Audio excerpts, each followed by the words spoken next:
Good morning, everyone. We'll be starting very soon. I hope you can all hear me. We'll just start right on the dot of 9 a.m. It's Laurie Mode here, the CEO of Outdoors New South Wales and ACT. I want to welcome you all.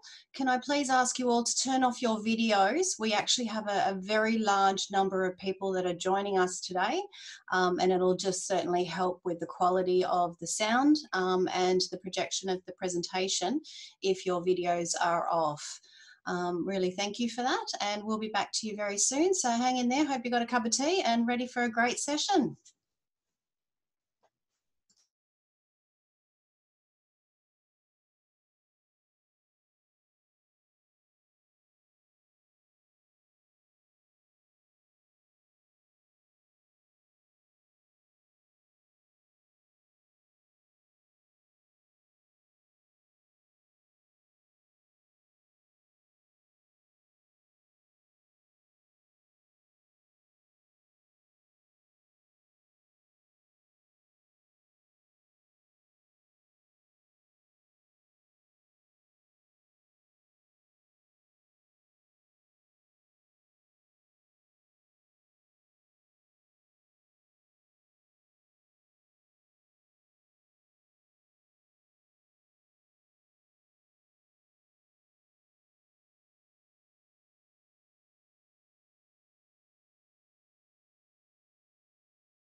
Good morning, everyone.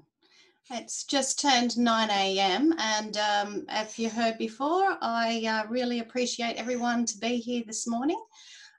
We are recording this session so that people that don't get access to today's session will have the access later on. So really appreciate you attending today and having an interactive opportunity with Liz. May I say, I want to acknowledge the traditional owners on which we all are present today. And in my local land here, I would say Warrami, which means welcome in Darug. May I also thank Liz Horne for what she's donating to us today in her time and her knowledge and expertise in this area, which is second to none. And I really, really do appreciate your help, Liz, with this. And I'm sure everyone on the phone call today and the webinar today is the same. So without further ado, I might just hand straight over to you as host. And thank you again, everyone, for joining us. Thanks, Laurie, and good morning, everybody. I'm really pleased to be able to offer this opportunity today and looking forward to some feedback from folks and questions from folks online. So without further ado, I will take my face off the screen and bring up a PowerPoint that will help us move through the day, I think.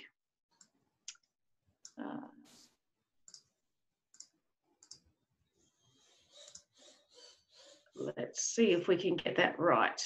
There we go.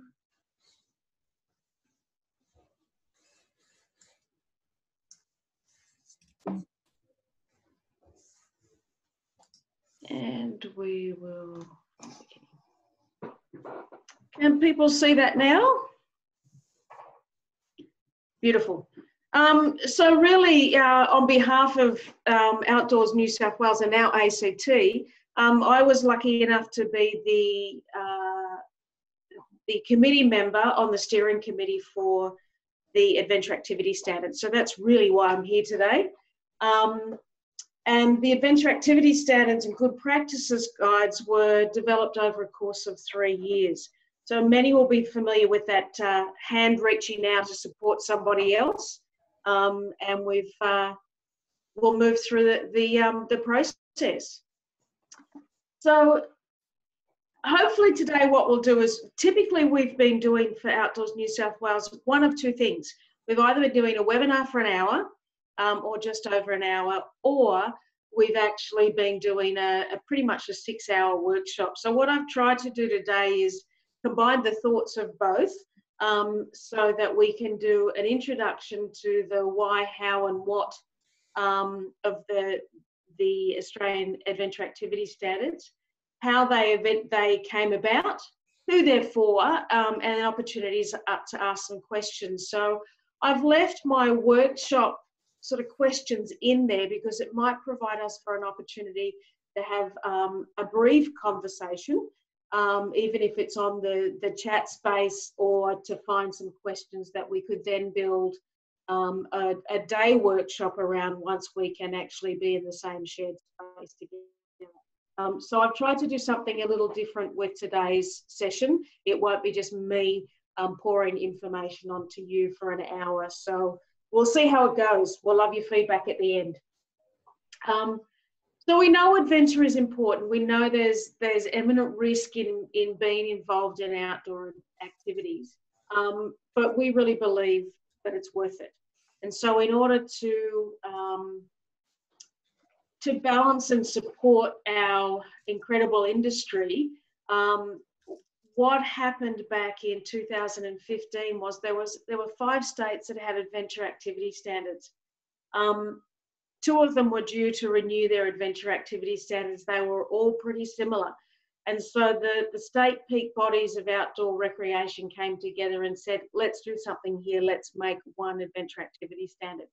And I remember very clearly one of the board members at the time of Outdoors New South Wales said, I don't think we'll see that in our lifetime. And I remember saying back, if we don't see that in our lifetime, we haven't done the industry service. So what happened then was a series of applications went into what was called CASRO, which is now called the Meeting of Sport and Recreation Ministers.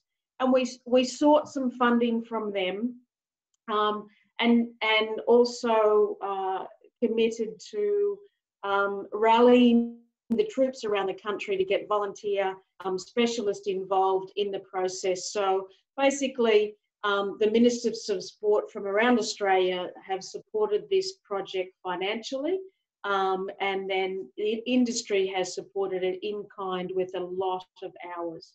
And the whole idea was to raise the standard delivery throughout the country and to make one seamless adventure activity standard, so that if somebody was working in multiple states, as many of us do, they were able to transition from one state to the other.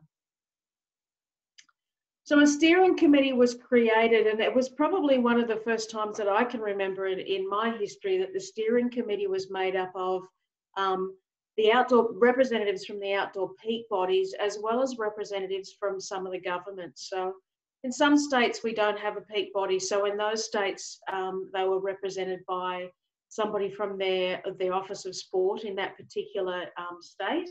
And we had a couple of other folks from the Office of Sport. So what it enabled us to do was to work with those stakeholders to ensure that what we were creating was actually going to be supported by the ministers at the end of the project. We put together technical working groups for many of the, or all of the activities, and those technical working groups started in waves. So we started with a core technical working group first, because we knew that there were common things that needed to be attended to for all outdoor activities. And so that core technical working group probably took longer than all of the others, but they made a great foundation for us to work from. It was public consultation. So each of the good practice guides and the adventure activity standard went through a lot of public consultation. And it was that public consultation that ended us having the final document that we have at the moment. And we had a secretariat support. So the secretariat, there was one person who worked on the project full-time for 4 years. God bless him. So the adventure activity standards have been created for the providers of adventure activities, those who lead dependent participants. And we'll get into that in a little bit, but the reality is it's directed and written to those people who either employ somebody or train a volunteer or create a program where somebody is dependent on that leader to lead that program skills-wise. So what is it? Well, we've got a standard, which really is an umbrella. It's the what we need to achieve and what we need to attend to. And then the core good practice guide is really about the how we attend to those key requirements for all activities that we do. And then the activity-specific good practice is actually a little bit more how. How are we going to do it if we're bushwalking? How are we going to do it if we're camping? What's different about those activities that we need to attend to? So those are the three components of what we talk about when we talk about the adventure activity standards and good practice guides. Wow, this diagram really helped, I think, a lot of people. So we take those three things at the top, the standard, the core good practice guides, and the activity specific good practice guides. And each one of those documents has these 6 sections: the management of risk, planning, participants, environment, logistics and equipment, and leadership. Now, at the moment, those arrows are going one way, but you can see the big arrows on the outside. We know that it's really difficult to attend to any one of those particular things in isolation. For example, there's an element of managing risk in all 5 of the other areas. Leadership, part of our job out there is to ensure that we do have the capacity as risk managers to attend to any risk that's in our environment and hopefully keep our participants as safe as possible. So all of those things are interrelated. And this was one of the big things that right at the beginning of the project, one of the documents, the first draft that came out of the Adventure Activity Standards, well, it was like a textbook. And we needed to test that with industry. And then what we've come up with is something that is much more, I think, palatable for people to read. Hence, the standard is pulled out. What are those things that we must attend to in all of our activities that are relevant to every component of it? So this diagram, we'll come back to it on a few different occasions because of the way it interrelates to each other. And the encouragement is to understand the standards so that you then, when you're looking at your own practice, you can see what our industry peers have said is good practice baseline for all activities in the outdoors. And then our industry peers have then said there's more information that is specific to the activity that you're running that we need to attend to, and they've highlighted those things. So I'm not going to, in some of the screens there's going to be lots of words, but what I've tried to do is I've tried to organise it in a way that makes sense so that you can actually link the 3 types of documents together to help you review your own practice in your organisation. So the standard, as I said, it's got 6 different areas. There's an introduction there, so there's obviously 7 different chapters, and there's 7 different chapters in all of the documents. But in the standard, we're looking at those 6 items, and then you're also looking about in the environment. So the section on the right here is a excerpt from the standard that talks about these conditions. So the environment has you looking at conditions, and these conditions include the following things: weather, geography, seasons. You can read, I don't need to read it. So it's basically saying in the standard that you will need to attend to those things in your core good practice and your actual activity good practice. And we'll follow that through the documents to see what happens to them. On each of the slides where I've pulled something directly from the Adventure Activity Standards or a good practice guide, I've actually just written the page it is and what document it's from on the bottom right-hand side. For some reason, that helps me to go, okay, Liz is right now, she's talking about the Adventure Activity Standard, not one of the core good practice guides. So you'll see here that in the Adventure Activity Standard, risk management is key in our industry. And so there's a little bit of a definition about risk. So it's the effect of uncertainty on objects. And then we've gone into explain there's a couple of areas. So identifying the range of factors and influences is important, then putting in place activities direct to control the factors and adapting the ISO risk management. There you go. Siri is in the background. Just heard me asking about direct control factors and has started to resource that for me. Thanks, Siri. So the management of risk, and here's where we get down to some statements after that introduction to risk management, that we go in to say there must be a focus in all stages of design, planning, prep and delivery on risk management.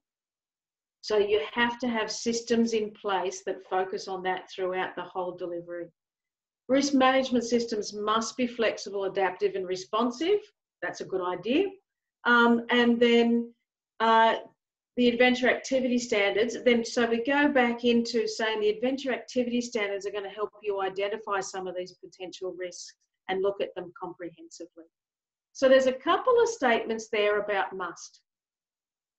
So our standard here is basically saying we need to have a system in place that focuses on risk at all of those stages, and it has to be flexible.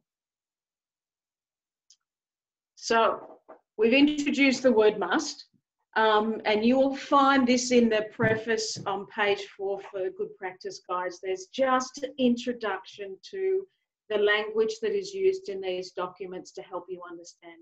So the must, obviously it's mandatory. The should is it's recommended but not mandatory.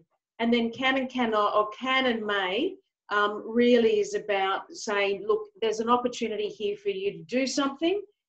You can cover it, but if you cover off on the musts, you're covering off on what industry has basically said is a baseline practice. And then if you cover off on the shoulds, again, you're really attending to very thoroughly the things that our peers have said should be considered when you're doing a program and you're planning. So further to that, then the risk management requirements, it has to be a process that must be integrated into all aspects of your governance, management and operations. So first of all, they were talking about the planning and preparation and delivery. And now we're talking about governance, management and operations. And so really this document is telling us risk is incredibly important. Just a moment, I'm having to put Siri into a drawer. So the management plan identifies the risks and assess hazards, and that must be documented. So again, what we're saying here is that our peers have said that as a standard for industry, your risk management plans must be documented for each activity. So that's a trigger that should say to us, do we have risk management plans for all of the activities that we operate in?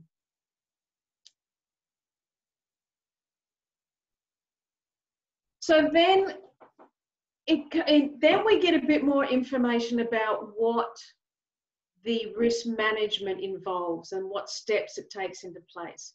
And so here we're not necessarily, it's just a guidance that says these are the things that you would be looking at if you're taking steps to manage risk and implement risk in your organisation.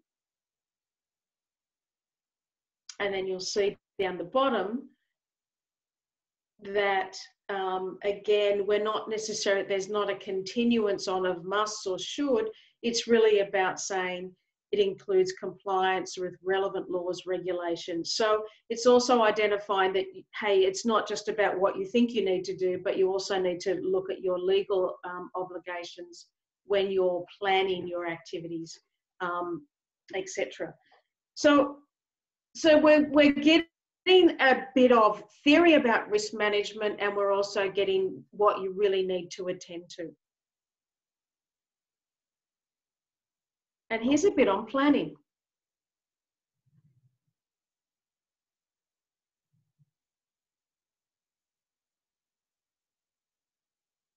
So it tells us a little bit about planning, and then it says there must be a process in place for the development and approval of an activity plan.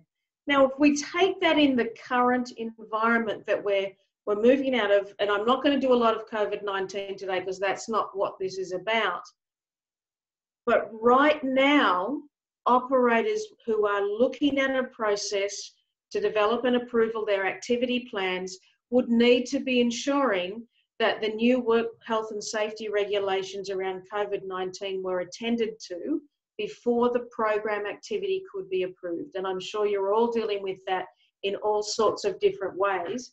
But that's one of the processes right now, is that there's laws, there's health department regulations that have been implemented in the last couple of months that would have us review the process in place that we've got to approve the activities and how we're attending to all of these risk management processes in a COVID-19 environment. So it's a classic example of something that has changed. So some things change, some laws change, and we need to make sure that we're staying up to date with those things so that we can ensure that we're taking care of our participants in a way that is going to cover off on all legislation and all requirements at this point in time. But ultimately, it's also about making sure that there is a process in place, that someone's designing a program, you're approving a program, and then it's delivered. So then we go in the activity standard, it's the adventure activity standard again, to say that the activity plans need to actually be made prior to, during and after. So we need to make some decisions before the activity goes out, while it's happening, and then also things that happen afterwards. So an activity plan should include the following. And again, we've got a should here.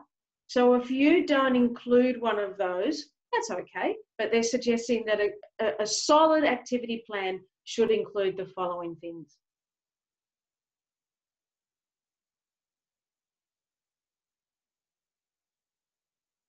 And you might ask yourself, who's the activity plan for? Who gets that activity plan? What's the purpose of that for your organisation? And then, of course, the participants must be considered at every stage of the activity design. So they go on here to also include what you should be thinking about in regards to the participants of the programs that you're offering.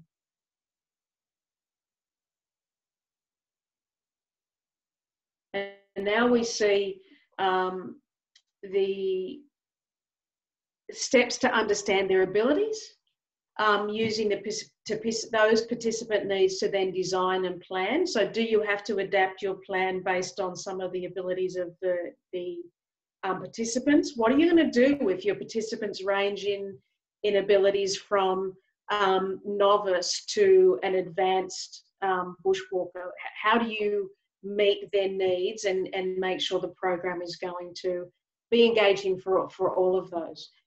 Effectively communicating the actual information about the activity, what they need to bring with them. Relevant details about pre-existing or health conditions. How many of us have been out there where we've had somebody with us who's we don't know about all of their conditions? Whatever we can get up front is really helpful. And then meeting, of course, the legislative requirements. And in those cases, we're talking about not just health and safety, but we're talking about vulnerable persons. We're talking about the Child Safety Protection Acts, privacy laws. What are we going to do with the information that we gain from them? Sex discrimination laws, they're all written there, but what are we going to do about all of those? How do we find out about allergies? How do we find out about any kind of anaphylactic reactions, etc.? So we need to be aware of all of those things as we're planning.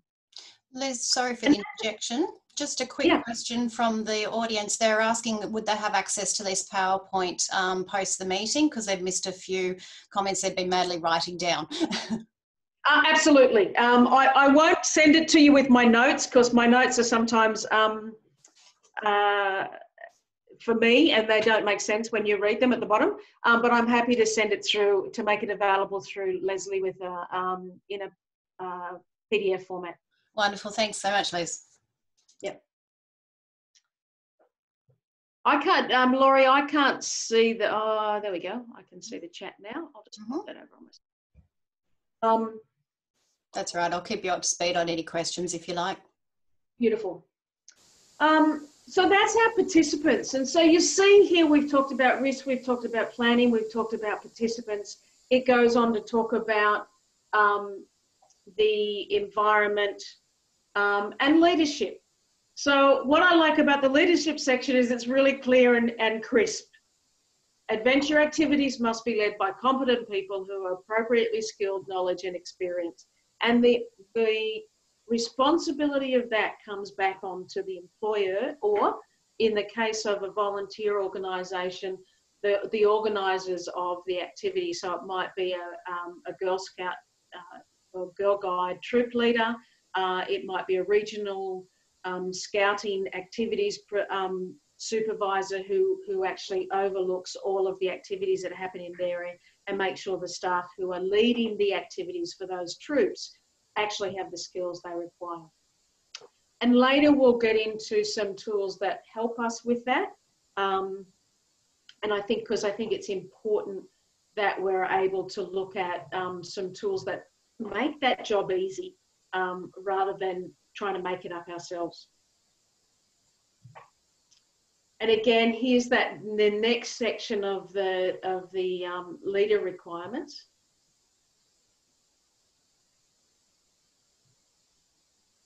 Some of these are tricky. Back in the day, now I'm talking about 15 years ago, I can remember working with some casuals in the organisation that I worked for, that some of them struggled to conform to the risk management systems of the organisation because they were only casuals. So they thought, well, you've employed me because I've got the skill, so I'm going to come in and do it my way. The reality is that a provider needs to have a really solid system, and they need to have a way that they're going to assimilate the staff to those systems.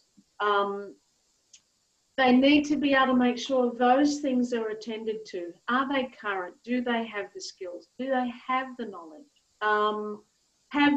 Is there the ability to provide an appropriate level of supervision?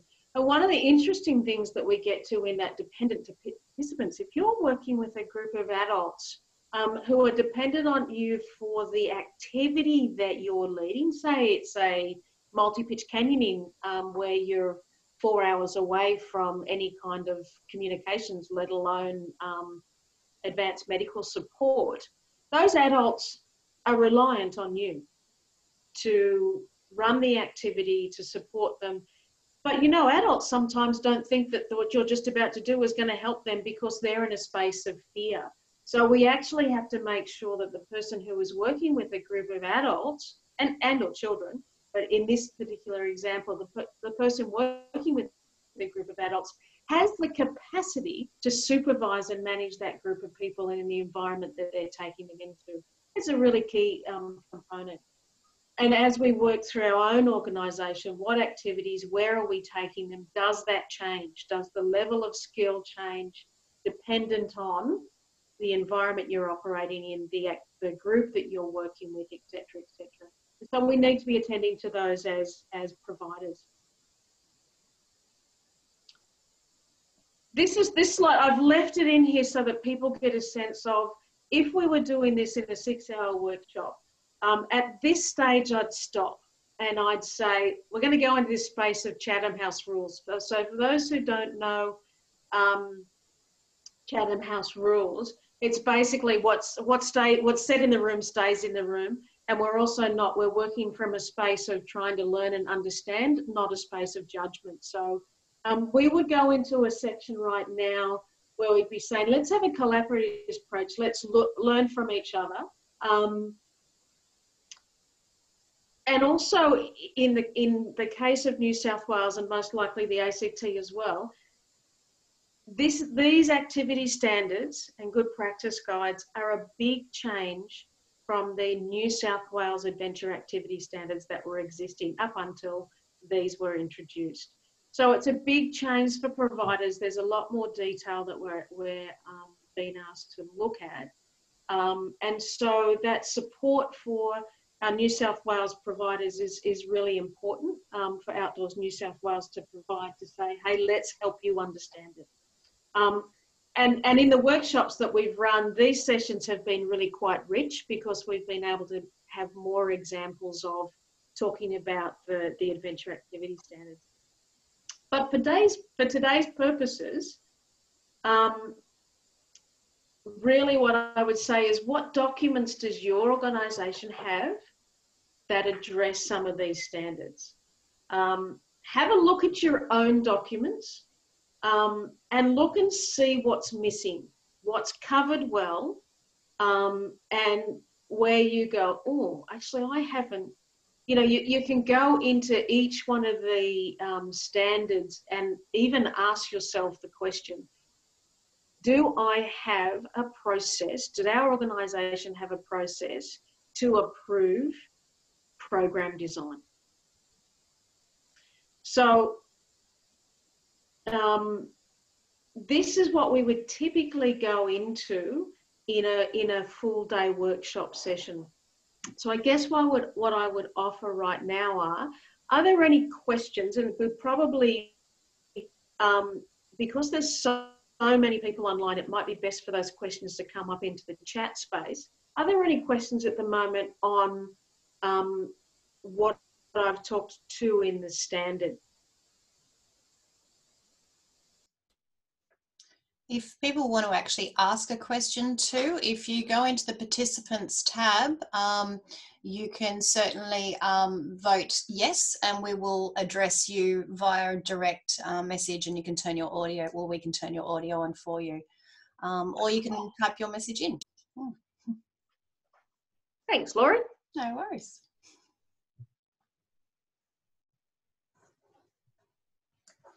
Doesn't seem there's many questions coming in yet, Liz, but, oh, Ben Deary. Let me find you, Ben, and I'll unmute you. What's your question, Ben? Yeah, thanks very much. You can hear me? Yep, certainly yes. can. Cool. Understanding the activity plans, I guess one of the things that I'm quite aware of is a lot of companies will operate with like a JSCA or a SWIM document to understand the risks that are associated with an activity. Are you familiar with the JSCA and a SWIM? No. What do they stand for? Help me out. What do they stand for? I don't think anyone would ever be able to tell you. They're effectively a document that is designed around what your activity plan is talking about. What's the purpose of the activity? Who's going to be doing it? Where is it? What are the risks? How can we mitigate the risks? But they're generally very, very specific to a singular task. Their safe working method is a SWIM.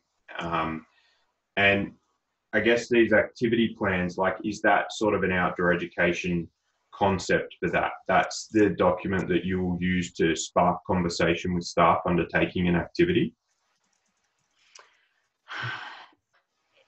Yes and no. So it's the design process. So let me close your eyes because I'm going to go back here. Because, yeah, it's like a JSCA and a SWIM are effectively used to do what you should be doing when you're undertaking any task, which is having a conversation about the task before undertaking it. Now, that to me is common sense, but common sense isn't common to everyone.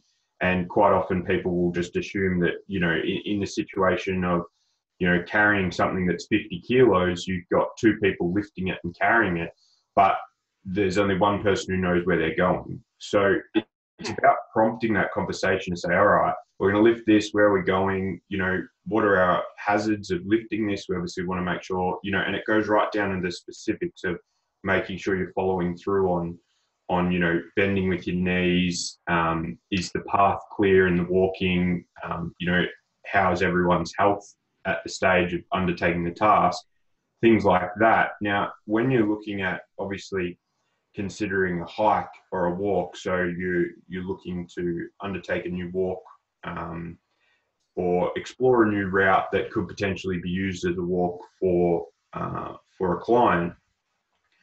To do a JSCA or a swim, you're going into a lot of detail about, it's more about the specifics. Like, it's kind of hard, like, how do you sort of capture, is there sort of an outdoor education version that will enable us to snapshot the risks in order to log our, to keep our risk management standards up to scratch within the internal business, but also utilize that document to train staff who are going to be completing that task. And for some reason, I think in essence, I will, now that I've got a broader picture, a little bit of what you're talking about is covered in the next layer, the core good practice guide. Okay, yeah. So and there are documents available. So there's a lot of appendices in the core good practice guides that go into the theory about risk management, about planning, et cetera, et cetera. And that was purposely done. Originally, as I said, the first draft of the Adventure Activity Standard that came out looked like a textbook. And I tend to read these things. It's sort of my thing. I like putting systems in place for organisations so that duplication doesn't have to happen in a whole series of different things. And to be honest, I actually kept falling to sleep in the actual draft one. And I thought, there's something wrong with this. If I'm falling to sleep, people aren't getting past page 5. So what the Adventure Activity Standard is basically saying, you need to have a plan in place and it should consider these. The core good practice guides will go into a little bit more detail there, because they'll start to then talk about, well, if you've got the plan, who needs access to the plan? Okay. Who needs, and then when you go into, that then starts to talk about the briefings that you're talking about, and also the equipment that people need. But at this stage in the activity plan, what we're talking about is understanding the participants well enough to then select an area for them to go. If you're doing let's say you're doing a high ropes activity and 3 people are in wheelchairs. Okay. You're going to need to adjust, and all of the things that we're talking about legally, they need to be able to participate. Creatively, we should be able to get them to participate in some way, but we may stay away from several elements on the high ropes course to allow everybody in that activity to choose to participate in the ropes course versus going, well, let's do these. Oh, and by the way, the people in wheelchairs, they can actually do this one over here. Yeah. So it's about creating the plan that meets the participant need. And that's an extreme, but it's not unusual. No. And I guess, talking about, it's just having that backup plan for all inclusivity. And that's great. And I could see someone has mentioned in the chat, PACI have an activity plan template that would fill at least some of my needs. So I'll definitely look into that. It's just sort of understanding how we can document those conversations that should be being partaken. I mean, an activity plan is going to, nut out that, okay, we've got 3 with wheelchairs. What are we going to do to assist them, aid them, still enable them to undertake the activity, but also safely? That's not going to put our staff at risk. It's prompting conversation, and a huge part of risk management can be finalised, or can be managed with just conversation. So I guess, JSCAs have been used generally within the construction industry, granted, but to assist with that. So that's really good. So thank you. And there would be different tools. So you're, without going too much into the construction industry or the railway industry, the tool that they may use before they start work to identify a risk may well form part of an organisation's operating procedures in the field. So they might be a consistent document, and then the activity plan is built to actually deliver the activity for a specific group of people. So we'll get to that a little bit more in other components as we dive from the adventure activity standard into the core good practice. I hope I've pulled a thread that actually brings all that together. It seems to have worked in other workshops, so we'll test it here. But yeah, not a drama. And look, if I still have questions or there's something that hasn't sunk into my head, if I can always shoot an email, post call, and absolutely, yeah. No, that's drag right. everyone else through it. And we'll give you that information at the end. But certainly, as I say, I think you'll pick up some of this. There are some templates in the Core Good Practice Guide. There's a lot more theory about management of risk, activity planning, et cetera, et cetera. And then also some of you'll remember I said hopefully I'll take you to some places that will give you some additional resources so you're not developing it from scratch. Because no one needs to do that if they don't have to. Liz, we've just got one more question and then we might move on if that's all right. Yep. From Peter Willis from Hallett Cove Adventures. I've just unmuted you, Pete. Do you want to talk to your question? Hi there. Yeah, thanks for that. So my question is really about risk assessments. We all do risk assessments. We all have varying documents regards risk assessments, etc. I just wondered if the AAAS have a standard template or a standard document that we could all kind of try and follow so that all of our risk assessments are common. Because that's the one thing, I've worked in climbing, mountaineering, bushwalking in the UK, in Switzerland and here in SA. And I always find that many different organisations have many different documents and they all largely say the same, but they all have a very different way of getting to the same result. And I find that frustrating. It'd be great if the AAAS have a standard template that's across the board. So it doesn't matter whether I'm going into Victoria or New South Wales, that we all have a similar document. Look, there are some templates in the Core Good Practice Guide, and without going too deep, I'd welcome a conversation offline, and I welcome you to have a deep look at those risk management, because we don't have 6 hours to play with. If we had 6 hours, I'd invite at this point in time a conversation about the shared template for risk management. There could be some benefits. There's several different methods of risk identification tools that people have created that are really quite live in the research space at the moment. Okay. And what we've done in the Core Good Practice Guides is try to identify some of those so that you can read those. Yeah. One of the, and this is probably more of a personal thought, for everybody to use an off-the-shelf risk management document runs the risk of it not being attended to well, because everybody goes, oh, I've seen that before. Yeah, that's not a problem. Okay. So what we need to make sure that we do is that what measures and tools that we have in place for risk management for our staff are actually used and engaged with, not, oh yeah, I've seen that before, I don't need to do anything about it. Because then we know that there's a history of that. If you read some documents from organisations, you can see that it's kind of like a stock standard. Well, that's the risk, so I'm going to put it there. Well, a school excursion. Oh yeah, I've used this one before. Oh, we're not doing that, but we're doing this, and they just cut and paste that in. Yeah. So I think it's about going, if there were a template, it would be great to have a raw template. Yeah, that's kind of what I'm thinking. And I think that from memory, there were some templates in the Core Good Practice. I could be wrong because I haven't looked at those appendices for a couple of months. Yeah. But Dave Chitty has made a point that there's an opportunity here for some supplementary work to be done for the adventure activity standards. And I know that the Australian Council, the Outdoor Council of Australia is looking at what next. So it may be some of the work that happens afterwards. I just think it'd be advantageous that all kind of states have something similar. I understand where you're coming from. If you've got generic template with information in them, then people just tend to not do risk assessments and just go, oh, we'll use that, that'll be fine. Right. First awesome. I'm happy to take that up to ACA and see if I can report back to everyone. Thank you. Thank you. Thank you. so much, Pete. And also no other questions, so let's keep going. Yep. So let's bring us back to where we were. So now we've got the Core Good Practice Guide front page.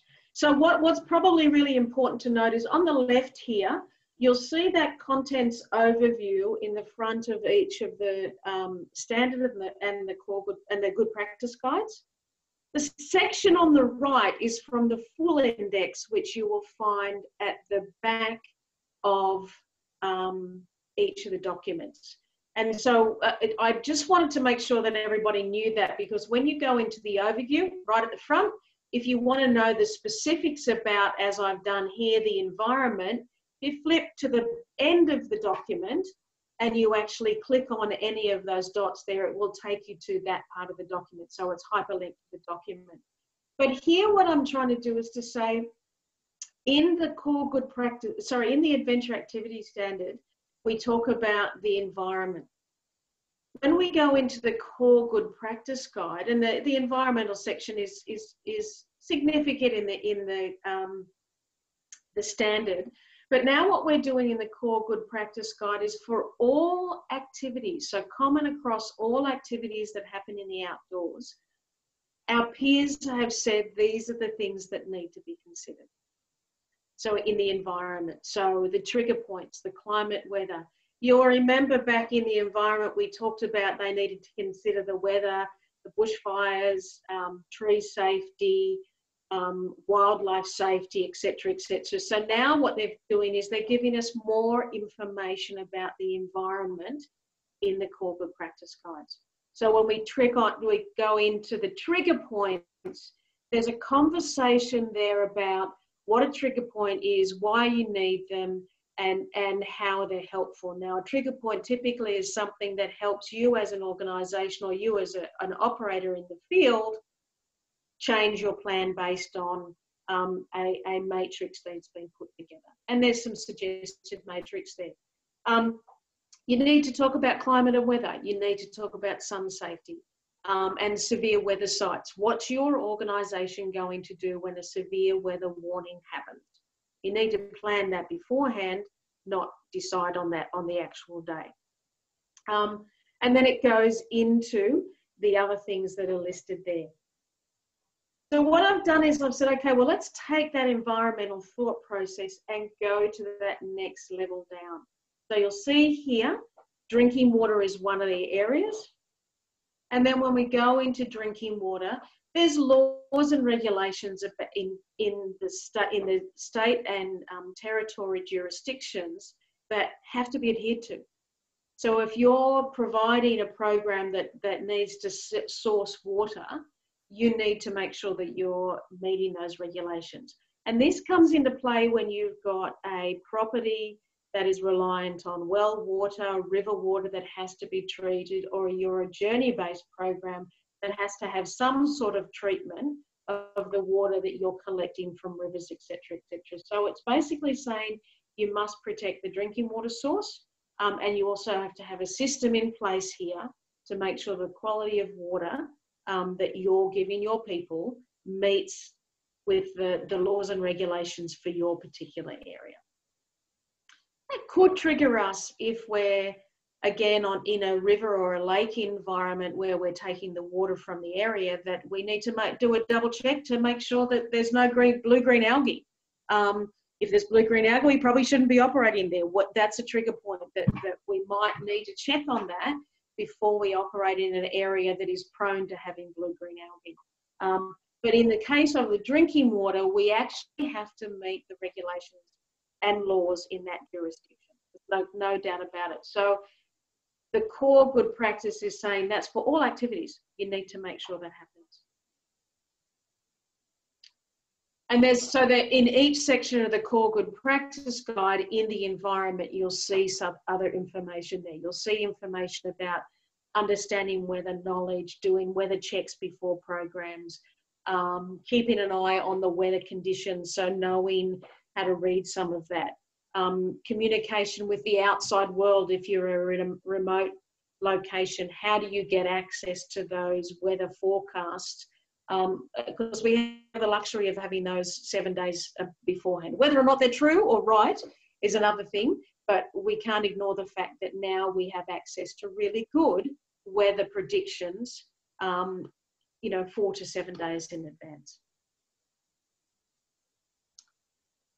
Leadership is another section in the core good practice guide where it gives us more information. So here we go into the framework of the leadership roles, the naming convention, leader roles, assistant leader roles, and then recognition of competence. We're going to talk to that a little bit now, but we'll also talk to it a little bit more later on. So leaders and assistants, so again, this is in the core good practice guide. Leaders and assistant leaders require a range of skills, knowledge and experience, attributes and attitudes, and sound judgment. So that's, again, it's a statement. And then the determination of competence to lead the activity can be achieved in a range of ways. Because you need to, if you remember in the standard, you need to ensure that the staff that you're putting in the field have the skills and competence to actually deal with the activity that you're putting them in charge of. And so this is saying there's different ways that we can recognise competence.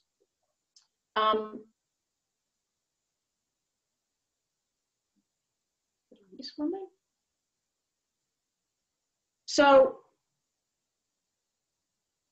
you're responsible for selecting suitable competent staff, and they must decide how they're going to determine the competence for the activity leader. And activity leaders can have competencies recognised through a number of ways. So basically, again, we're saying you have to put a competent person in charge of an activity. You have to have a way to determine the competence of the activity leader. But there's several different ways that we actually can recognise that.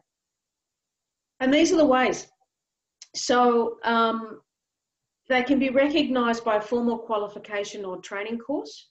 And so that formal qualification could be higher education, it could be a vocational education training qualification, or it could be a specific course that is run to identify a unique skill set that somebody can do. And that might be a high ropes training course. It might be somebody who's done a mountain bike instruction course with Mountain Bike Australia. So there's different ways that training course can be identified. The outdoor sector can also or the organisation can have an accreditation system. So we might need to review that one.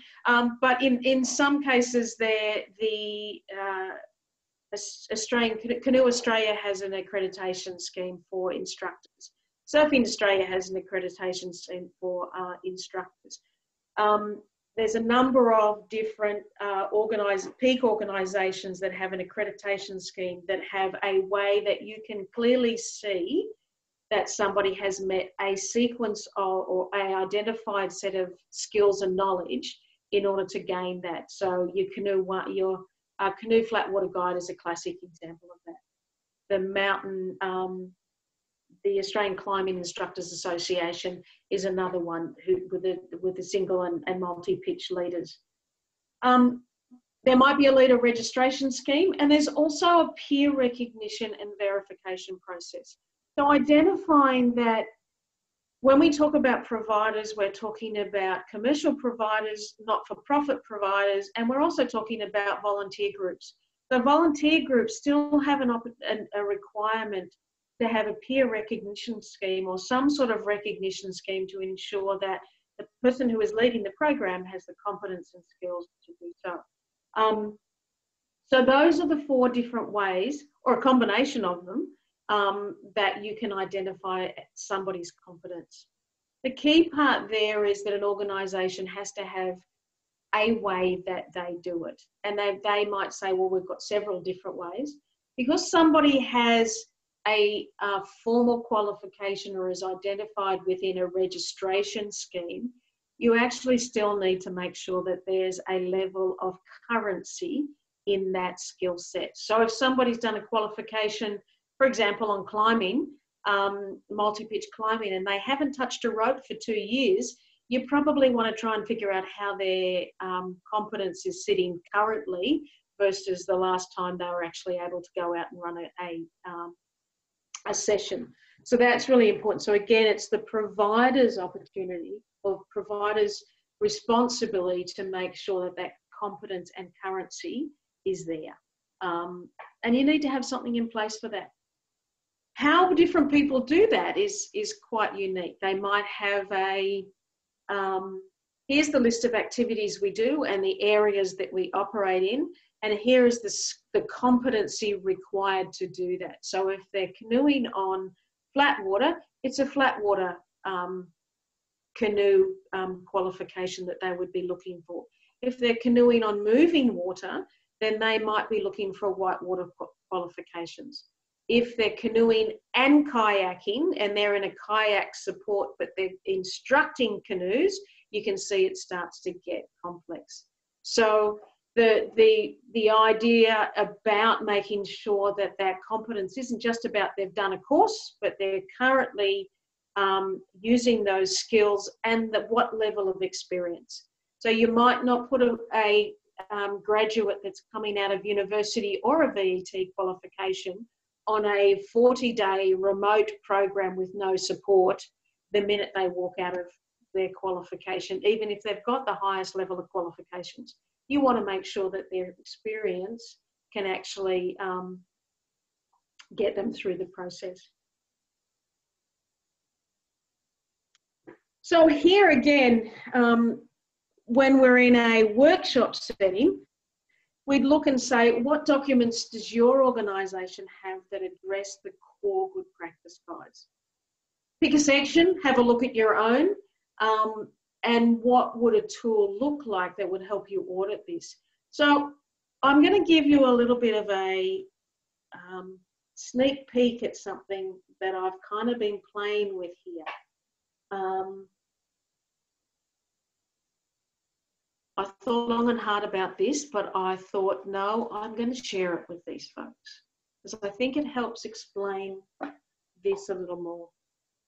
So you should be able to see right now an Excel document, and I'll just expand it. Let's go back to that planning section. So I took a little bit of time to figure out in the standard, the planning that it talks about I need to be able to do here is at the top there, I must have a process in place for the approval of activity plans. So you can see in column C, I've got a start. And then it should consider all of these things. You might consider these as well. But then you've got an emergency management plan must be there, actionable plans, and specific documentation that is required. And I've kind of listed those. So you see where my head goes to is a little bit of a checklist here of what I need to make sure I've got documents for. And in the core good practice guides, there must be a established process that covers off on the risk management, the emergency management, the activity plan, etc. So I'm still in that must space.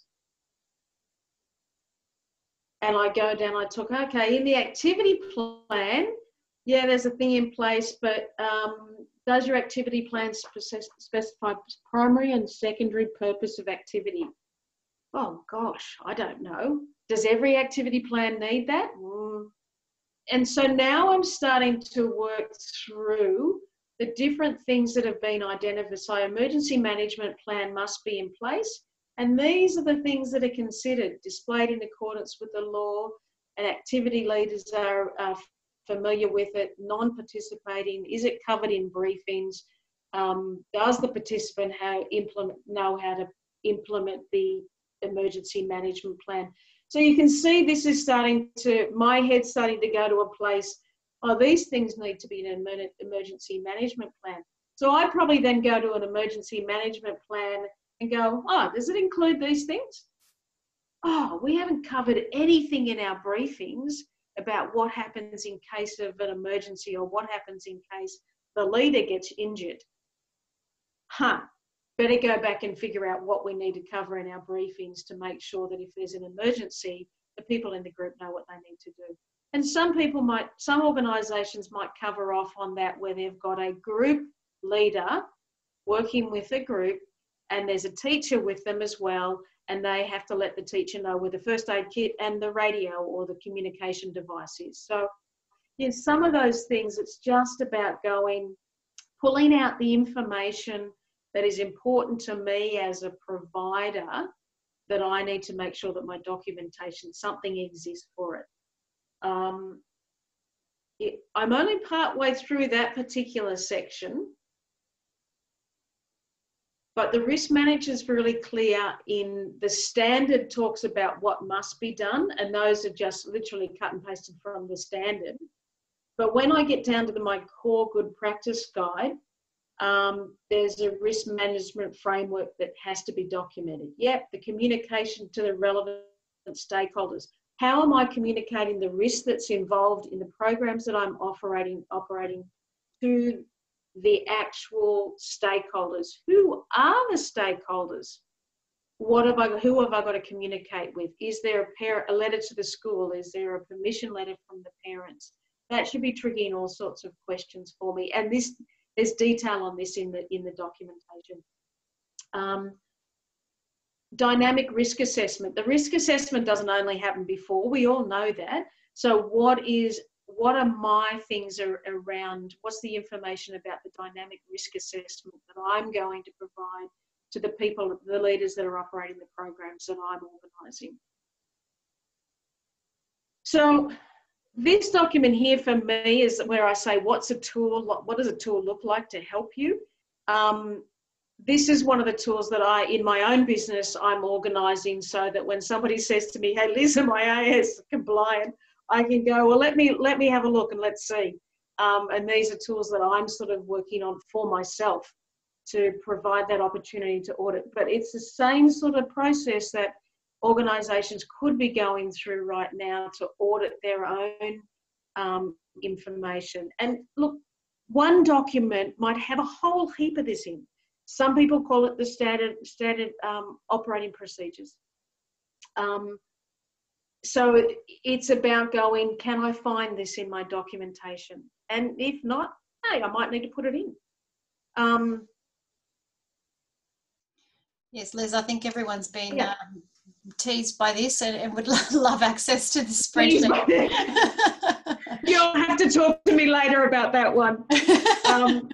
This is Liz in the background figuring out how can but it is that opportunity that says, what can I do to help?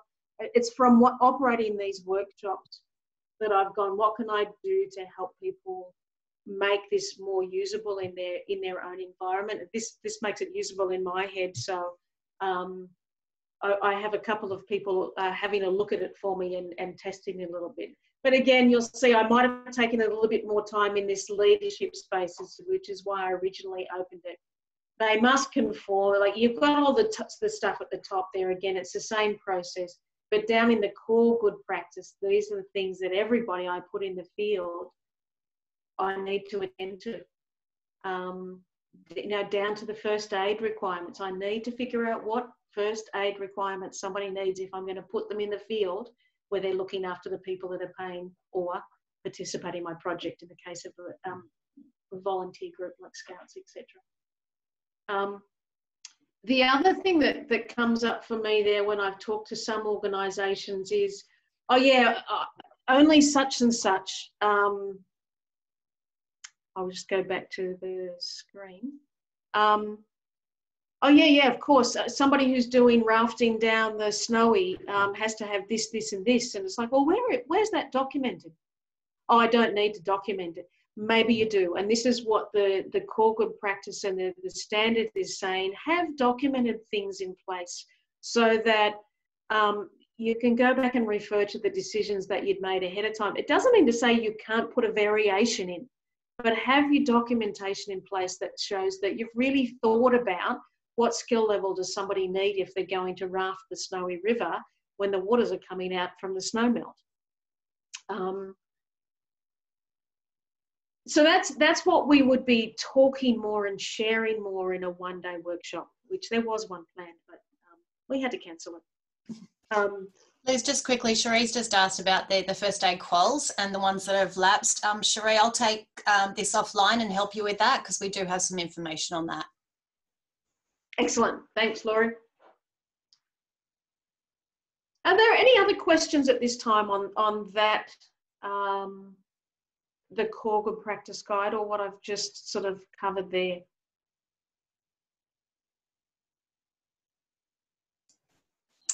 Nothing coming through, Liz, that I can see. No yeses in the participants. Yep, Pete, no worries. I'll send you that first aid qual information as well. I think we're pretty good, Liz. Let's keep going. Okay, good. Good. So now we get into the activity-specific good practice guide. So again, I've taken the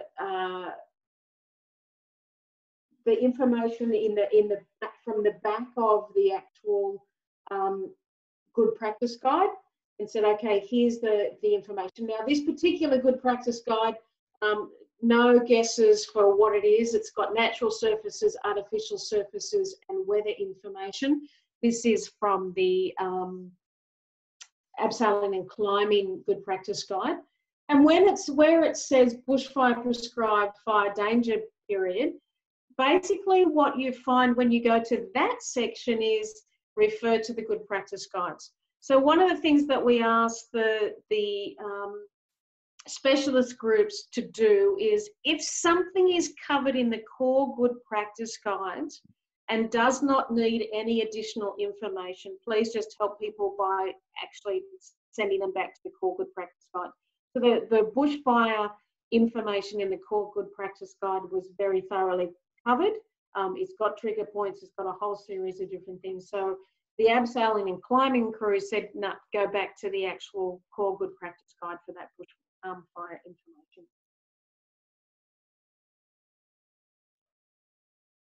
Now we're into, and again, I've just taken a couple of samples here to highlight part of the conversation that we've been having. So in the case of emergency management planning, in the bushwalking good practice guide, they've identified that a non-participating contact must be used as part of the emergency management plan for class 4, 5 and 6 bushwalks, remote bushwalks and overnight bushwalks. So ultimately what they're identifying there is to say, when you create your emergency management plan, there needs to be somebody who's not with you, who is able to be contacted for an emergency management plan. It also might be that that's the person that triggers an alarm if people aren't back within a certain number of hours from when their designated arrival time back at their end point of the walk. For a remote and overnight bushwalks, that emergency person, the external contact might be providing them additional information about weather, etc. But basically that emergency management plan needs to identify external contacts. It's very clear about that. And the same in the bushwalking, they've thrown people their section of the bushfire prescribed fire danger, they've said go back to the core good practice guide. So that's again another indication there's not something additional that the bushwalkers need to attend to in the bushfires area.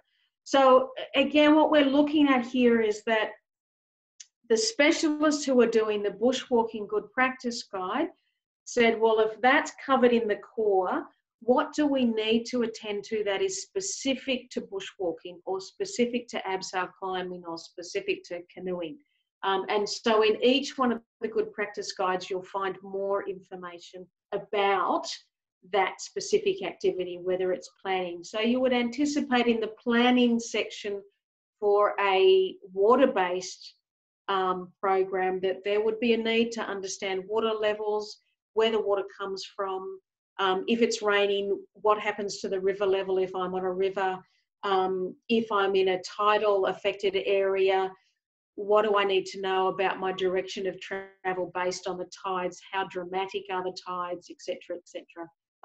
If I'm on a water, how affected by wind is that particular body of water going to be? Is it protected? So I need to be, those are the things that they will talk about in the paddling sections, in this planning and pre-planning and also staffing requirements. So the naming conventions. So in the core good practice guide, we talk about an activity leader is the person who is responsible for the group. When we get to the bushwalking good practice guide, they may then address what typically that person is called in bushwalking. So the leader in the case of bushwalking is called a bushwalking guide. And it's just something that, because we're an industry that picks up different language and uses different names for the different activities that we do, in each one of the activity-specific good practice guides, they will identify the language that's used in the document and what that person might be called. So in the case of bushwalking, it's either a bushwalking guide or an assistant bushwalking guide. In the case of abseiling, it might be an abseil guide. In the case of, so in each one of the activity good practice guides, it will tell you what the naming convention is for that particular activity. And then there's a section here that outlines the competencies that an activity leader should have. So in each of those, in each of the activity specific good practice guides, you'll get to a section where it talks about competencies. So what I've cut and pasted here is the competency for a class 5 bushwalk. And we're in an interesting space here in time and history. And this is probably the best time to describe the interesting space. As the adventure activities were being developed and good practice guides were being developed, so was the national training package for outdoor recreation.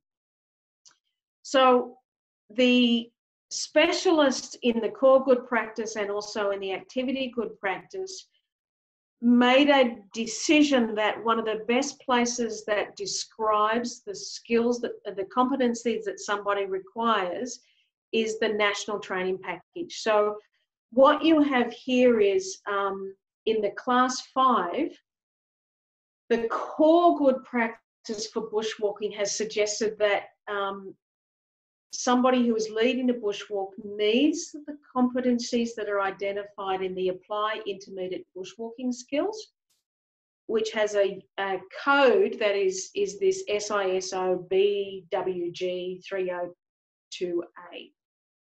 They've also then gone on to say they need certain navigation skills, they need risk management in the outdoors, they need to implement and monitor occupational health and safety, which now is work health and safety, and they need to use and maintain a temporary overnight site. So they've identified, they've gone and looked at those units of competency that have been described in the National Training Package and said those are the skills and knowledge required for somebody who's going to do these activities. Over on the right-hand side here, they've also talked about a higher level of skill in the bushwalking that might be required as well. So this guide intermediate bushwalks, coordinate emergency responses, apply river crossing, and specialist environment unit where appropriate.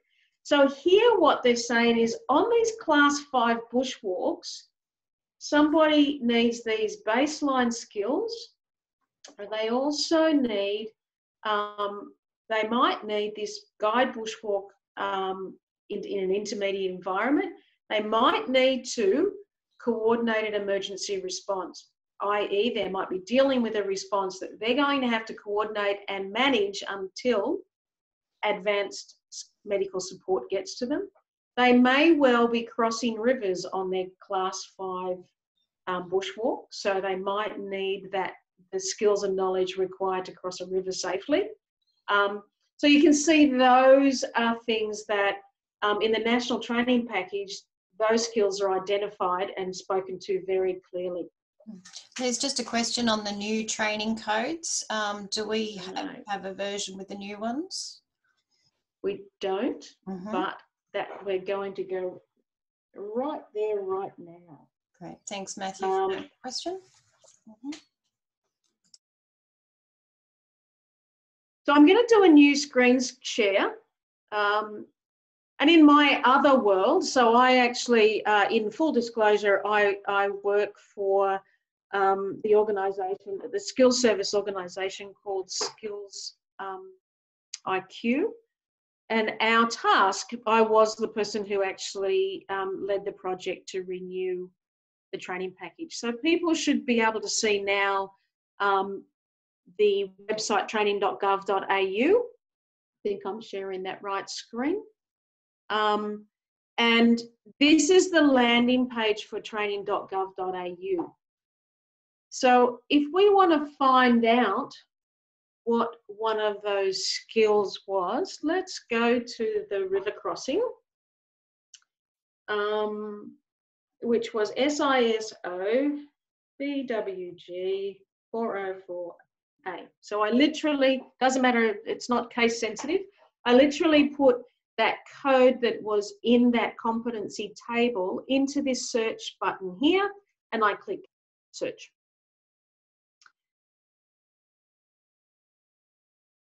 And then what it will come up with is actually comes up with the unit of competency called Apply River Crossing Skills, which is what was there. And it's telling us it's superseded. But the beautiful thing about a superseded unit of competency is it tells you what it's been superseded by. So it's been superseded by this particular document here. So as a provider, you've got two opportunities right now. You can look at the skills and knowledge identified in this unit of competency, which was current at the time the training, the good practice guides were created.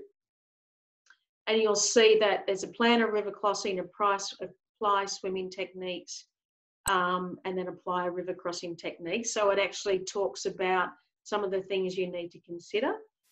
It then goes down to show the required skills and required knowledge.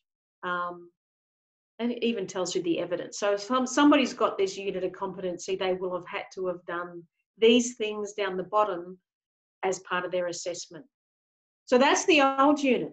But what we know is the new unit was being created at the same time as the Adventure Activity Standards and Good Practice Guides, with, in some cases, with similar specialists. So we can click on that highlighted document there, and the new units of competency are slightly different set out, but you'll see here, prepare to cross the river.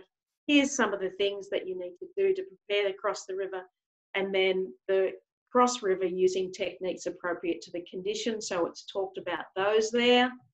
And then it goes on with required knowledge is a bit more clearly set out. And again, you'll see what they've had to do in order to pass that unit of competency. So these then can be used as a tool if you're going, well, if I'm going to do river crossings, oh my gosh, what do they need to be able to do to do a river crossing? You can go right there and actually go, there's some of the skills that, again, the National Training Package has said is the standard for somebody who's learning how to cross a river in a bushwalking environment. So they're pretty good skills that I need to check and see whether or not the staff that I'm putting on the program have.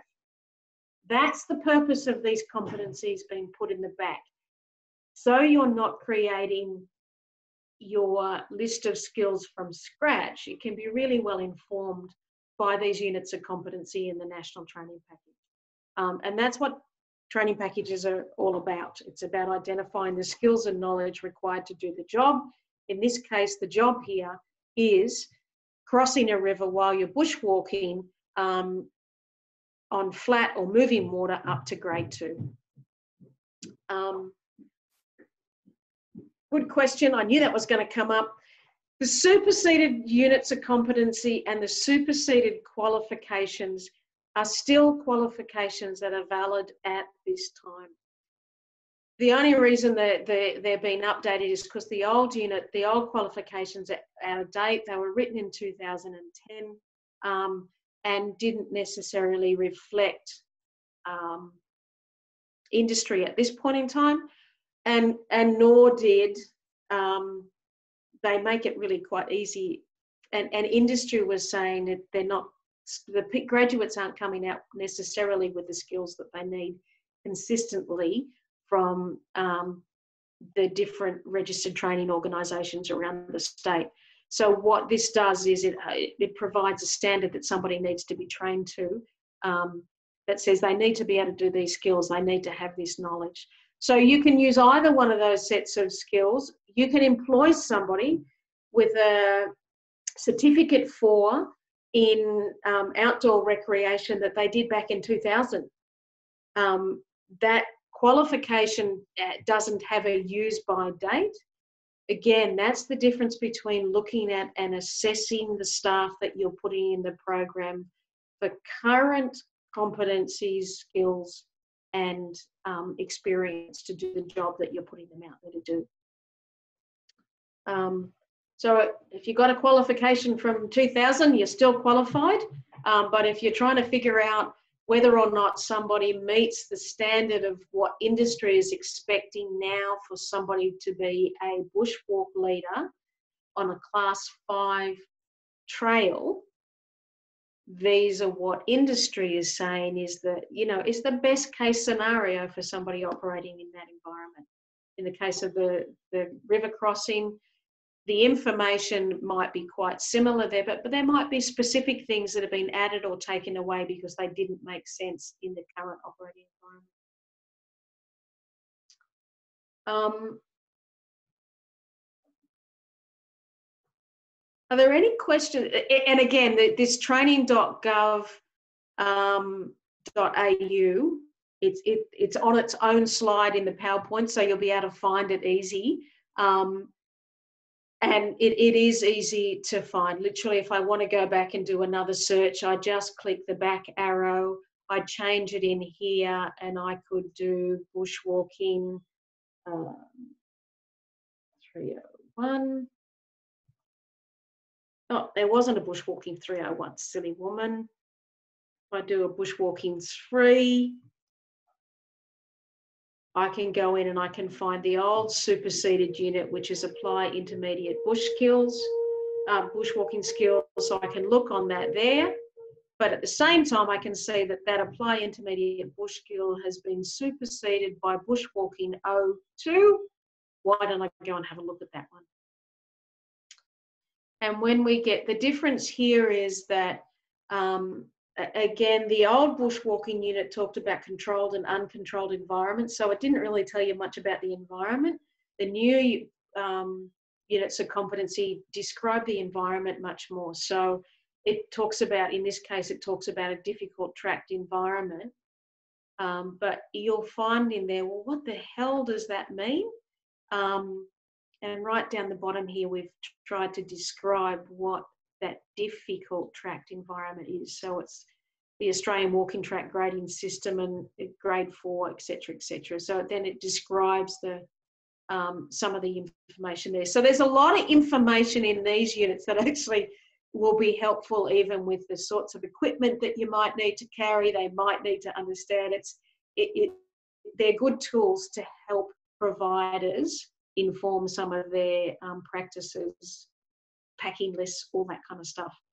So, but more importantly, in this case, they're helping you track down the competencies, skills and knowledge that somebody requires to pass the qualification or to pass the unit of competency.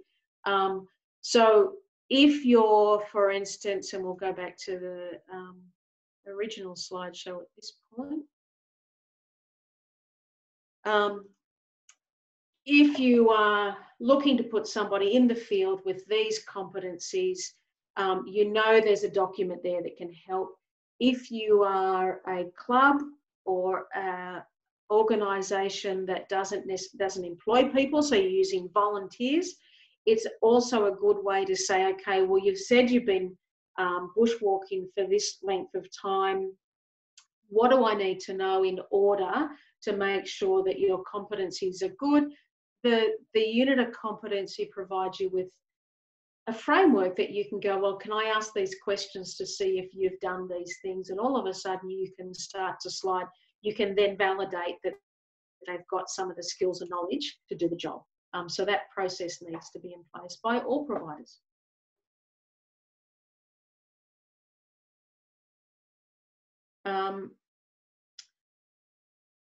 So again, training.gov.au is the place where you find that information. And Liz, there's a question from old and new. Sorry, there's a question from Adam just about the mapping between the old units and the new units to identify the gaps. Did you want to respond to that one?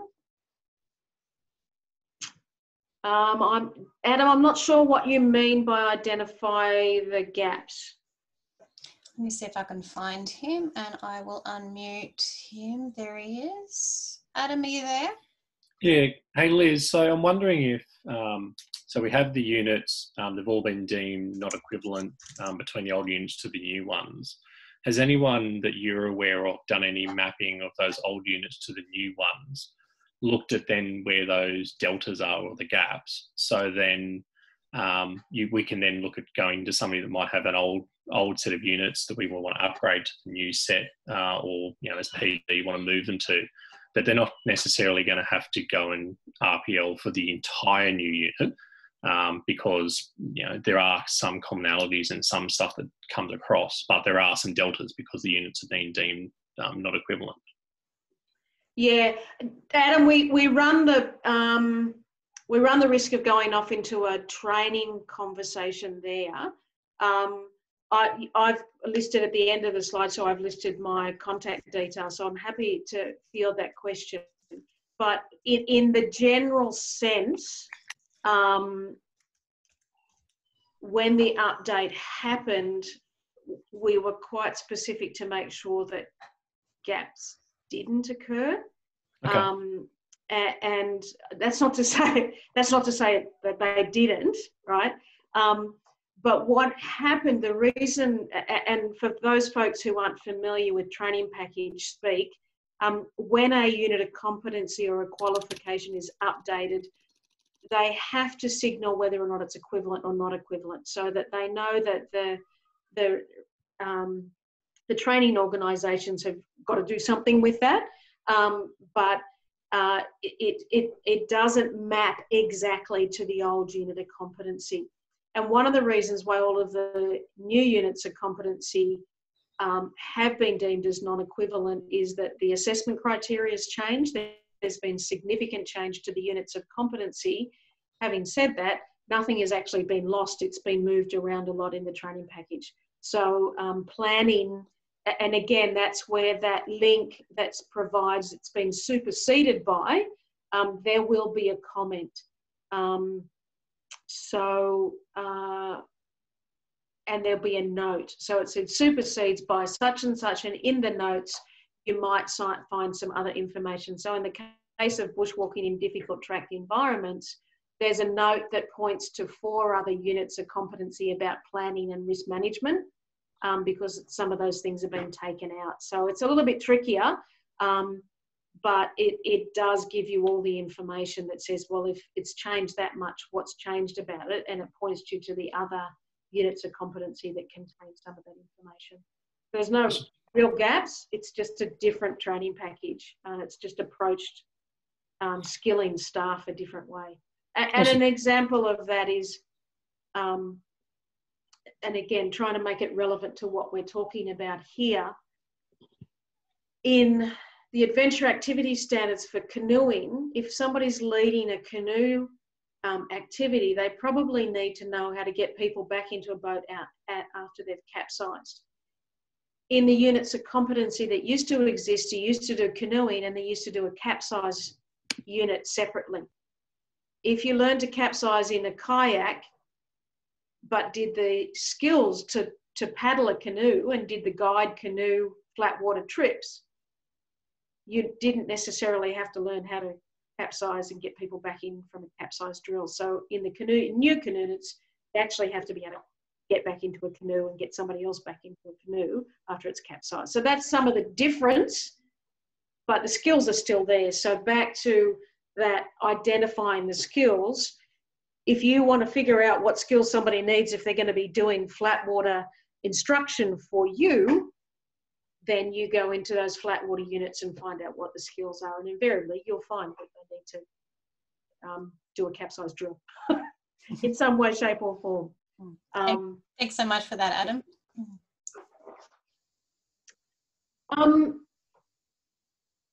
So back onto group size. So further down in the bushwalking, there'll be suggestions on group sizes. So you'll see here the following table presents the maximum group size that should be used.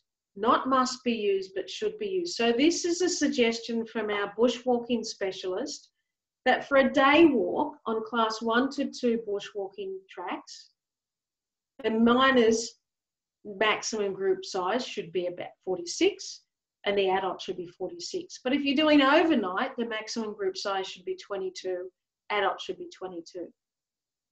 Back in a planning space, there might be requirements of the landowner or land manager to change those maximum group size. You might only be able to take X number of people on a particular trail. So while that's why that sort of should be is there, is you might not be able to take 22 people there, but they're suggesting that with one group leader, so one bushwalking guide, 22 people on an overnight bushwalk is probably the maximum size you should be thinking about. When you've gone down to a minimum group size, they've only recommended a minimum group size for class 4, 5 and 6. So again, if you're working with dependent, this is not saying you as an individual can't go for a bushwalk by yourself. They're suggesting that if you're working with a dependent group, that the minimum size that you take on a class 4, 5 or 6 bushwalk should be 3. So that's really about just saying, hey, listen, think about it. You really want to have 3 people. Something happens to one person, there's 2 other people that can respond to it. So those are guidelines. They're not strict numbers. They're just guidelines that say, hey, these are things that you should be considering as maximum numbers on a bushwalk in those type of environments. So you see in the class 5, 6 trails, they've said 19 across the board. It's a tougher trail, smaller group size, so that the group leader can work with those numbers. So then the supervision ratios are recommendations for minors. So we go on further to say these are the recommendations for minors. And in this case, I've picked up the class 1 and the class 4 recommendations. And you'll see here, and the reason I've done that is quite specific, is 2 responsible persons, minimum 2 activity leads, depending on context, for a day walk 1 to 30.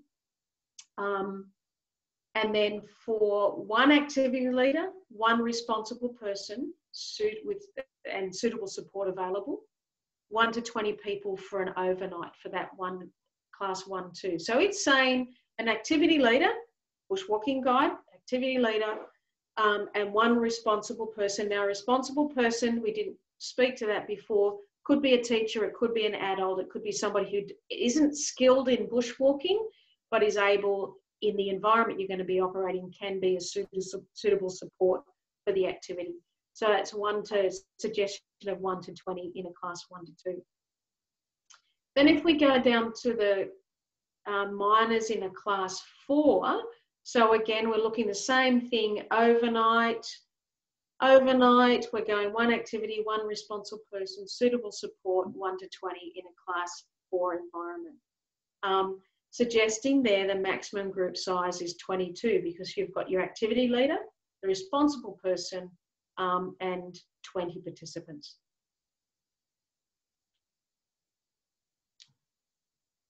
obviously there's a difference between the day walks and the overnight walks. But there's just saying that those are things. So you can have 1 to 20 people on an overnight working with one leader and one responsible person in that class 4 bushwalking environment. If that class bushwalking environment is actually in the main range in Kosciuszko National Park, in your planning component of the process, you would learn that the maximum group size is 1 to 20. So you as a provider may have a matrix of some description that goes, when we're doing the class 4 walks in the Kosciuszko main range, where we've got to adhere to the ratios of Kosciuszko, which are this. And I believe it's maximum group size of 12, but I could be wrong. Could have changed since I was last looking at that. So you can see that you as the provider can't go, well, oh, actually, I can take 20 people because the Adventure Activity Standards Good Practice Guide said I can take 20 people. No, they're suggesting that 1 to 20 people is a good range, but back in the planning component, you actually have to look at the land manager's requirement for ready ratios in different areas. And yes, in most cases, the responsible person and the leader in licensing world are part of the group, the actual total group size.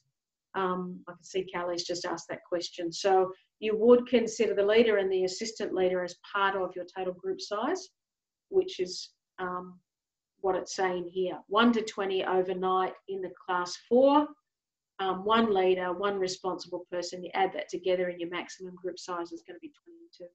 That's a good question, Cal. So again, if we were in a 6-hour workshop, I'd be asking people to grab their documents about that have got that level of detail in them. And I actually be saying to them, hey, share it with the person beside you. Have a look at their documents. See if you can understand their documents. Also looking to see if they have a matrix that does identify the skills requirement for the different areas that they work and what their ratios look like. Because that's what we're doing. You know, what do we need to do with the constituents, with the clients that we work with, clients or activity participants if you're in a volunteer space? What do we need to consider when we're looking at the overarching picture there? And that should then inform our ratios, it should inform the skill set that we require, and so on and so on and so on.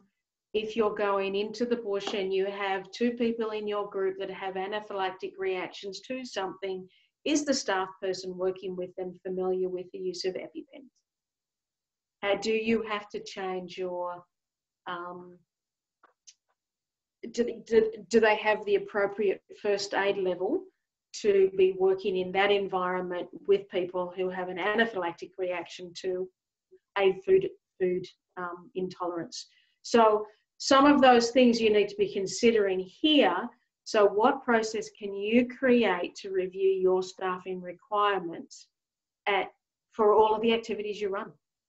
And in a workshop setting, again, what we've done there is people have actually had a look, or they've started to talk about what process would they put in place to check that. I visited one organisation and they'd gone through their written policies and procedures and highlighted areas where they felt they weren't quite yet compliant with the standards, so they knew they could go straight back to that particular component and refine that in line with the good practice guide. So there's different ways that you can do it. But in that 1-day workshop, one of the things that we have found is that, to be honest, some people have gone, oh my God, I've got a lot of work to do. And so we then talk about what's the easiest way to do that work if you have to start from scratch. And then other people are going, hey, these are what we've got. Do you want to have a look at this? And there's even been sharing of medical form templates and those sorts of different things in those environments. So I'm really looking forward to getting back to that space where Outdoors New South Wales can offer those workshops so we can get the richness that's probably not available in this environment. But those are the things that I'd suggest at the moment you need to be thinking about, is those what process can you go through to review your staffing requirements? And we've talked about some samples. Are there any questions at this point about that section?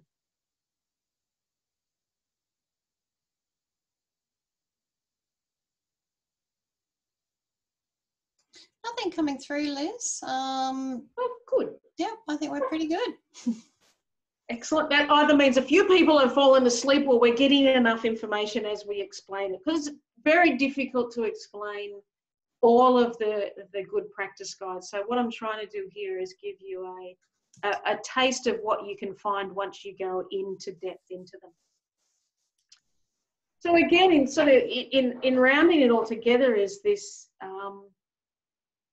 we've got the standard, the core good practice guides, and the activity-specific good practice guides. So it goes into these different areas, and they're all intertwined. The leadership competencies have to cover off on all of those different things in between. You can't be a leader in the outdoor if you don't know how to read weather. You shouldn't be going in the outdoors as a leader if you're not checking your weather, the weather forecast, whichever site you use, before you go in the field, to at least try and understand what the next 24 hours is going to bring. So they all come together, and these documents that we ask the specialists who are working in each one of those groups to really dig in and look at what information was essential, include that in the good practice guides, and where there's an appendices at the back, they've decided it's a little bit more theory and those sorts of things. That would be really helpful.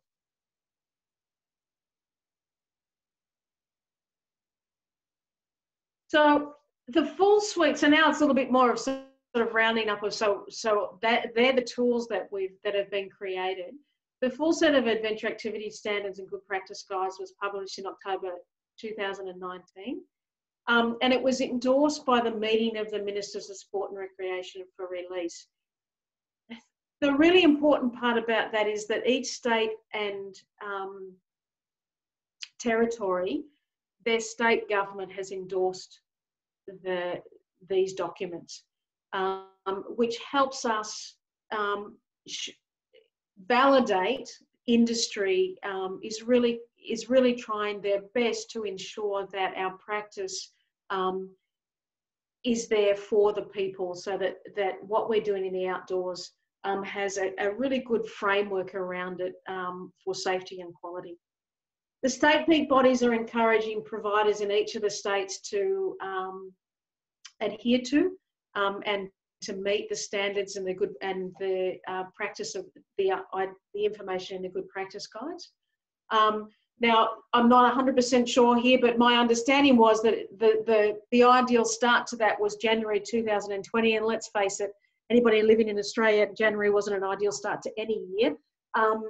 But there is a 12-month implementation period. So people taking time to review their practices. It doesn't all have to be done by July 30th or any of those sorts of different things. It's just about saying, please consider the adventure activities and good practice guides and look at your practice in relation to them, and as needed, change your policies and procedures around those.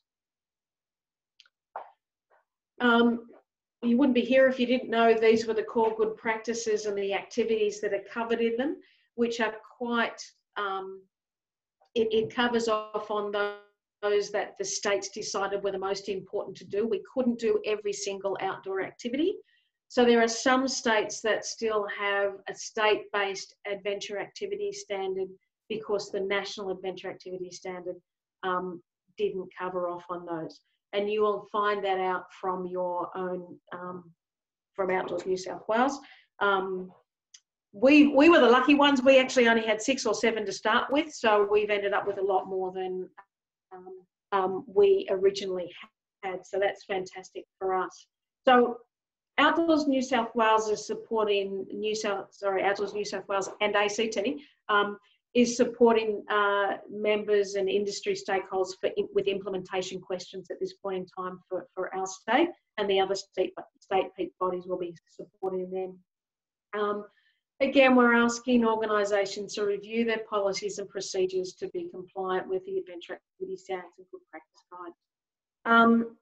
we're doing, this is one of the implementation workshops. Again, we've held a 2 or 3 6-hour ones, and they were really, they were fun to lead, and everybody, I think, walked away with new information from those. We've also done, Outdoors New South Wales has also developed delivered a workshop for 3 providers that decided they wanted a specific workshop that was focused on some of the activities that they shared together, which was really helpful. Dave Chitty has said that, compliance-wise, Parks Victoria are going to require compliance by July 2020. And I know there's conversations in New South Wales with those people who have got commercial operator licences. There's conversations happening with National Parks and Wildlife Services in regards to that same thing. And I would imagine it's the same is happening with all the land managers around the country and the peak bodies. And that's part of the peak body's job, is to ensure that any government partners and stakeholders we're having meetings with. So in New South Wales, Outdoors New South Wales has met a number of times with National Parks and Wildlife Service, and we've also done an hour workshop with key staff who are involved in the commercial licensing. So that's happening on an ongoing basis with the implementation stages. The Outdoor Council of Australia are now the custodians of the document, and they're hosting the website, which means that you can get to the adventure activity standards, and I'll put the web pages up in a minute, from different areas. You can get to it from the Outdoors New South Wales website. You can get to it by going directly to AAAS.org, etc. So that you can get to the documents easily. They're publicly available. There's no cost, and you can download any of the documents so that you've got an electronic version on your desktop, and remembering that this is version 1. At wherever they'll be updated, there'll be some sort of process put into place, and stakeholders will be notified. So we've got some time left if there's any questions. Matthew's just got one there, Liz. If, however, the activity undertaken on a regular basis does not require all their skills, can the organisation modify their requirements to meet the needs of the organisation and participants? That's the whole thing that these tools are providing for you, Matthew. So if there's something that you do, if you're a provider that has that only operates in the Blue Mountains, or only operates on the South Coast with a kayaking day trips, then clearly you don't need some of the skills of the overnight camping. But so you will then go in and decide, and it's about going, any standard or any good practice guide says, okay, that's the information. What does that mean to the organisation that I operate? And then you make those informed decisions, which is why there's such a focus on, do you have a process in place? Is it documented? Knowing that system, and your staff should know that system. So sure, if you are operating a sea kayaking business on the South Coast, then you can really go in and hone exactly what skills you want your staff to have, and even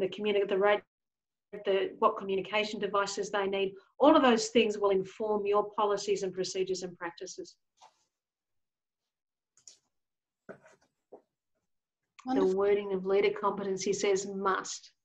I'd love to bring that up right now. Let's bring that up. Can I bring that up? Absolutely. While you're doing that, Liz, if I wouldn't mind, if everyone could answer a couple of polling questions for us. Leslie, would you mind just putting up that first question for us? And just everyone, if you wouldn't mind responding to this one, because I want to see what sort of depth is now required from people following this session. If people are interested in another workshop, and how quickly. So if Leslie, if you could launch that poll for me. Yeah, done. Great, thank you.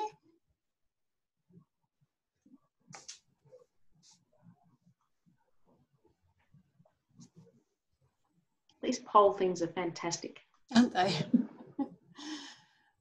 Wonderful. Did you find it, Liz, the website?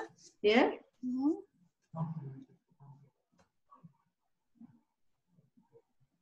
Great. And I will. Has everyone completed that poll? Yep, almost there. That's great. Thank you for that. That's good information for us to take away.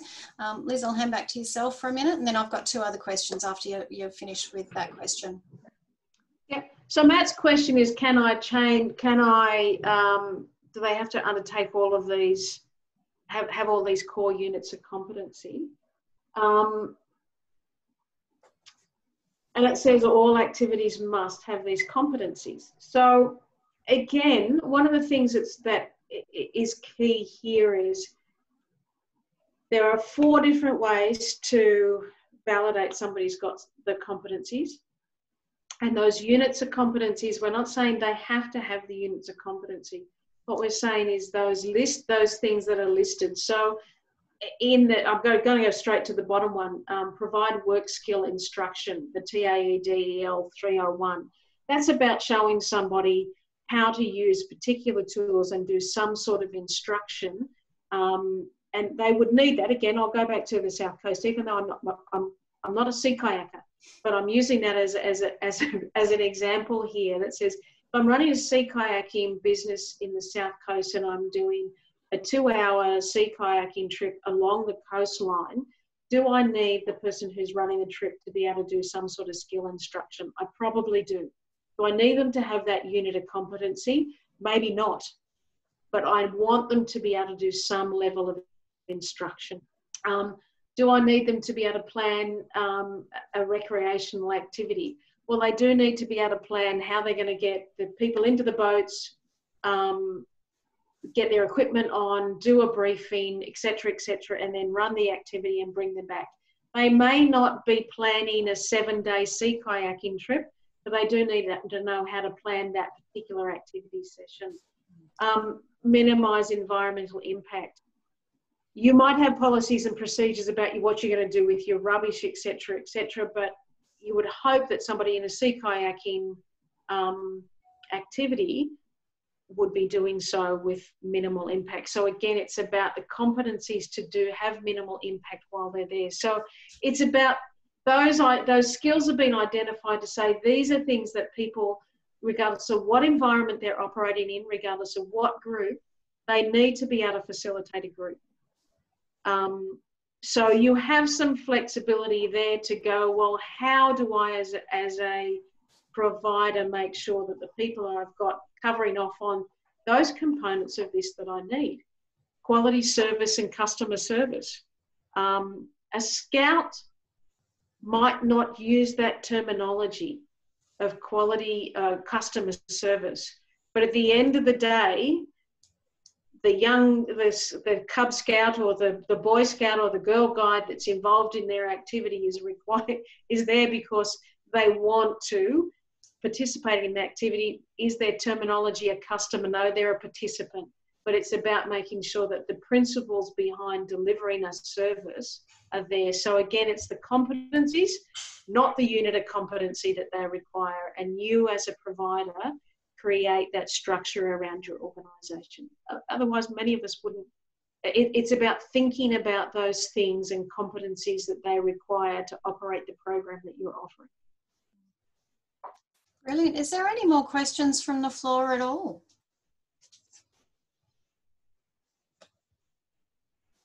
I didn't see any more come through. Oh, David just said the context is useful in deciding what competencies areas are needed. Keep a written record of your decisions. Yep, absolutely. Well done, David. Thank you. Liz, thank you. Thank you so much for your time and your knowledge and expertise in this area. I'm sure everyone took something away from it, but to reiterate that and make sure they did, we've got another quick polling question. If you wouldn't mind responding to the next one that Leslie's going to put up there, just about the session and what you've taken away from it, if you wouldn't mind. So I'll give you a few seconds to do that. As I just reiterate that the organisation that is Outdoor Council of Australia is made up of all your different peak bodies. And I noted so many different people from outside New South Wales and ACT, which I completely welcome, not taking anything away from my beautiful counterparts at Outdoor Council of Australia. But that's what makes this industry so powerful and so exciting, that we can work together as a nation to really make this the biggest opportunity that we can. So if you haven't already seen it, OCA have produced a template to help guide you back into business outside of COVID and back into business. Please jump onto that website. Thank you, Liz. Outdoor Council at asn.au. That is certainly a tool that you need to look at and see if you can adapt to your business. And the last polling question there for me, Leslie, if you wouldn't mind putting that one up, it's just in relation to, I want to get a gauge of who is part of their peak organisations in the country, and because we need to get the power and the voice behind our peak bodies to advocate on your behalf. So if you can just let us know if you are a member of your peak body or if you're considering it, that would be also very welcome. So if you wouldn't mind doing that poll for me now, that would be great. And just a quick reminder for those that don't know, Outdoor New South Wales and ACT do a Friday forum every Friday at 10 a.m. That invites anyone to come and talk about some of the issues they may be facing, some of the challenges. We have a jam-packed agenda tomorrow. We've got some updates from Office of Sport National Parks. We've also got an amazing facilitator from McCrindle Research who's coming to talk about the COVID status and sentiment in the community. And this is something we need to look at and try to adapt in everything that we're doing coming out of COVID. So that's going to be great. We've also got ATAP coming to talk about their COVID branded logo, which is an accreditation tool that you can come out of COVID and show your public that you've considered everything around COVID hygiene. And then we've got a few other little questions that have been asked of the industry, which we will address. So if you haven't registered already, jump onto our Friday forum. It's on our website through Connect and Share. I think it's number 5 we're up to, and make sure you register. But Liz, thank you again very much for everything you've done today, and I'm sure that we'll be following up with some workshops in the clear future as a guide of those results that we've seen in that poll. And from here in Darug country, Yanu. Farewell, everyone. Thank you. Thanks, folks. Laurie, I would also say if people want to contact me, they can do so through Outdoors New South Wales, and they can forward that on and I can have an individual conversation or follow up if they need it. That's great, Liz. Thank you so much. And I know that several of you will be contacting you about that Excel, I'm sure, from the messages I was getting through that session. That's great. If anyone wants to hang back and ask anything else, please feel free to do so. I can certainly turn all your videos on and you're mute. Thank you, Emma. I'll be in touch, Emma. I'll see if I can get everyone to... Still got a few hanging back, which is good. Or they've walked away from their screens and hasn't realised that we've finished. Yeah, probably.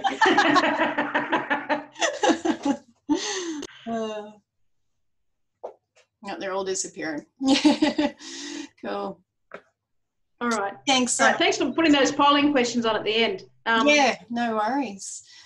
Yeah, I haven't seen the results. For some reason, I can't see them, so that's why Leslie's been amazing at the other end. She's been collecting, so yeah, that's great. Emma, when you email me, I'll connect you to Liz as well. Yeah, Emma Syme's starting up a new adventure, but that is an Aboriginal business, so we're going to be helping her get started. So I might, nice. Yeah, contact yourself.